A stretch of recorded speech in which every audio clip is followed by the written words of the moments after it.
universelle, en abordant notamment Newton, la pomme et la Lune.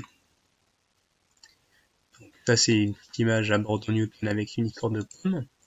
Par rapport à ça, je vais demander au troisième de me rédiger une mini-biographie de 10 lignes abordant les découvertes aux théories élaborées par ce scientifique. Donc, on va pouvoir se poser 2 questions à propos de la gravitation et de l'attraction universelle. C'est pourquoi un stylo tombe-t-il?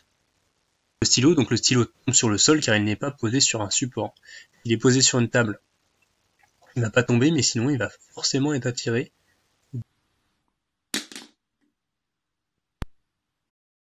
vers le centre de la Terre.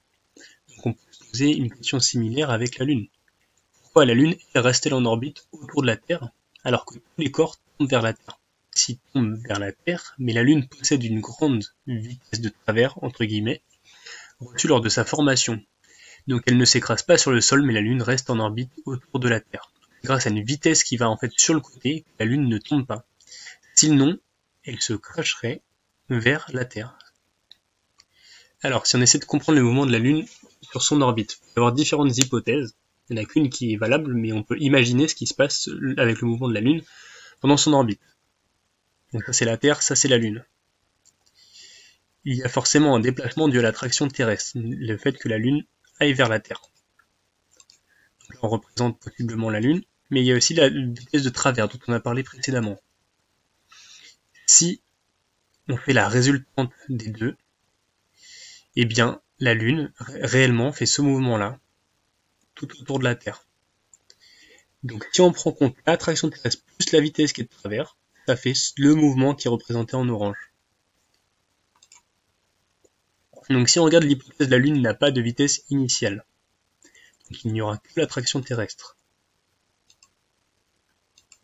La Lune va descendre progressivement, là on la représente à différents instants. Elle tomberait verticalement et s'écraserait sur la Terre. Donc clairement, il n'y aurait plus de Lune très rapidement. Seconde hypothèse. La Terre n'attire pas la Lune, mais il y aurait quand même la vitesse de travers. La Lune partirait jusqu'à ne plus voir la Terre. Bye bye. La Lune s'échapperait et ne serait alors pas un satellite naturel de la Terre. Troisième hypothèse. Si la vitesse de travers est faible, on aura toujours l'attraction. Donc ce qui risque de se produire,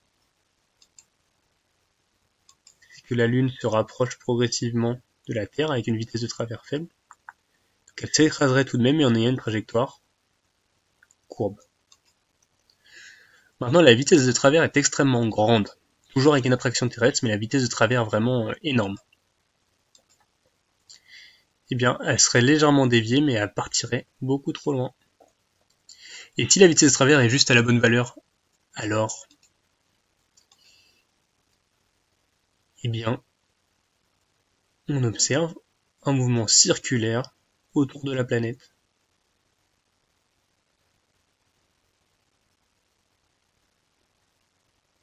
Tac, et du coup, la Lune reste en orbite autour de la Terre.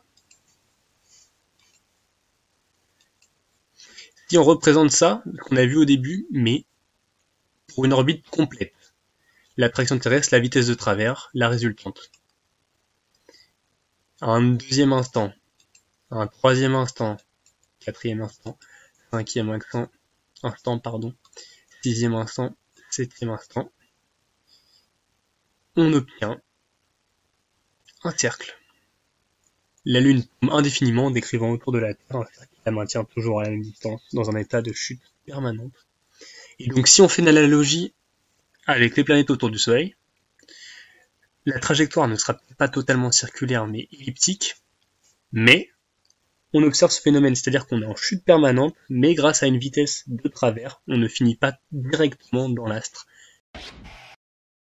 Voilà pour cette vidéo, merci par avance de l'avoir regardée. Je m'excuse pour certains passages qui sont peu audibles, peut-être dû à mon articulation, également au micro qui ne capte pas correctement. Je suis disponible dans l'espace commentaire pour les différentes questions, et j'espère que le support écrit et visuel vous aura aidé à comprendre ce phénomène de gravitation. J'attends votre mini-biographie sur Newton rapidement. Attention, je n'attends pas de copier-coller de page Wikipédia, je connais déjà le site. Donc essayez de vous approprier un peu les informations que vous pouvez trouver sur le net ou dans des livres, etc. Le but c'est d'être synthétique, pas de faire des copier-coller. Merci à tous d'avoir suivi cette vidéo, à très bientôt, au revoir.